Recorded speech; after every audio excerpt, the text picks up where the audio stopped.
Hello everybody, welcome to my video today. I have been watching Dr. Joe Dispenza again, and I've seen the video on how to change your mind, the science of how to change your mind. And yeah, that's what I have learned, and I'm going to share it with you.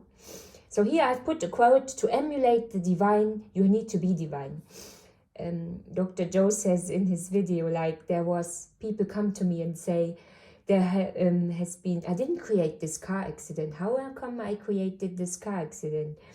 And he goes, yeah, well, you didn't create it, but it happened to you because you weren't creating anything. So it just happened to you. So this is the quote. If you are not creating someone else's, yeah, so then the car accident happened anyhow, despite of the fact that you weren't thinking of it. So you need to create, and you need to be coming from a state of being that is in the most creative and fruitful being. So you need to be in a state of being that's really happy. So let's see. The memory. So there are two types of memories. There is the declarative memories, and they are also called the explicit memories, and they are the seed of the memories that you can declare. So there are knowledge and facts. So for instance, you read the book on how to build a doghouse, or you read a book on how to build a cut tree. And this is your knowledge that you have learned, and it's in your thinking brain. So it's stored in your thinking neocortex. And then we have got the experience and events. These are the episodic memories, thinking and feeling. And so you have an experience and you have a feeling with it. So I don't know, for instance, you went down a massive water slide in the park when you were a kid, and you felt that was very exciting, and that's your experience, and you experience this, and you have the feeling, oh cool, I like doing this, right? So so these two are very much related. So if you learn, for instance, how to build a doghouse, and you are successful with it, you build a very, first you read the book on how to learn how to build a doghouse. Then you actually put that knowledge into your experience. You build this doghouse successfully. You are actually putting your knowledge into the experience. You find that so good, and you learn this. And you think, okay, my neighbor comes along and he says, oh, you built a brilliant doghouse. Would you like to build me one as well? And then you do it again and again. And in not longer than a few repetitions of building this doghouse, you actually know how to do it, and it becomes non-declarative. So once you have done these two stages, you then have done it over and over again. You've done it so many times that it is implicit, and you can build this doghouse now without even thinking about it. You know what moves you need to take, you know which wood you have to buy, you know what you need to do next. So you actually, it becomes a habit. You can build it now without even thinking about it. So let's look at the different brains. So the knowledge is stored in the neocortex. The experience is stored in the neocortex and the limbic brain, and the habits that you actually get comes out of the two ones before are stored in the cerebellum.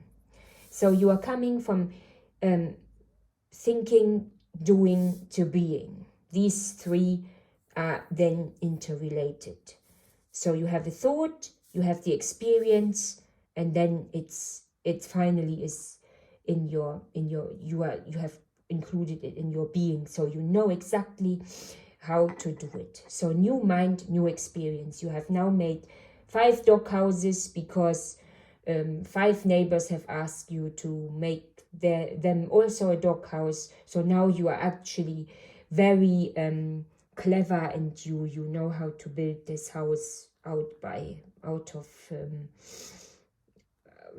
heart. So you have learned it by heart. So thinking, doing to being. So now you are a successful doghouse creator. So this is how the two memories, declarative memory and non-declarative memories, are very much interrelated. And it's important to know this, because when you create your future, you need to be able to think of your new person, how you want to be.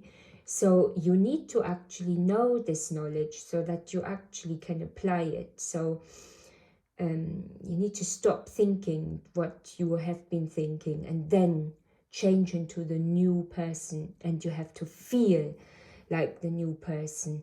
And then it automatically, if you do it over and over again, you be that new person. This is what he wanted to teach us with that. So I hope you understood this a little bit. Now, also what I want to show you, this is just what just to reinforce what I've just said. You are first unconsciously unskilled. So you don't know how to build a doghouse, you just know you want one. You then read a book, so you become consciously unskilled, so you still don't know how to do it. You then try it out, you do it, you become consciously skilled, and this is where many people stop. So obviously you won't finish the doghouse on your first attempt. You might have to make a mistake, or you make mistakes first and you go back and you redo them, and then that is when actually you might even give up, when you've experienced so many failures. You maybe have cut the wood wrongly, you have taken off too many centimeters of the wood, or you have not used the right screws because you couldn't find the ones or whatever, and then you give up. So then you need to not stop, and you need to supersede your boredom and actually become just more powerful, more willful. And finally, when you've done it, you have become unconsciously skilled. So when you've managed it, you've done your doghouse, you then know exactly how to do it, and then you can do it again and again and again. So you need to keep going even though you find it so boring. So I hope this makes sense to you, and I hope I have helped you a little bit, because I'm possibly right now at this stage, possibly there. I'm not building a doghouse, but I'm obviously creating my future. So I hope you have a nice time today, and see you later.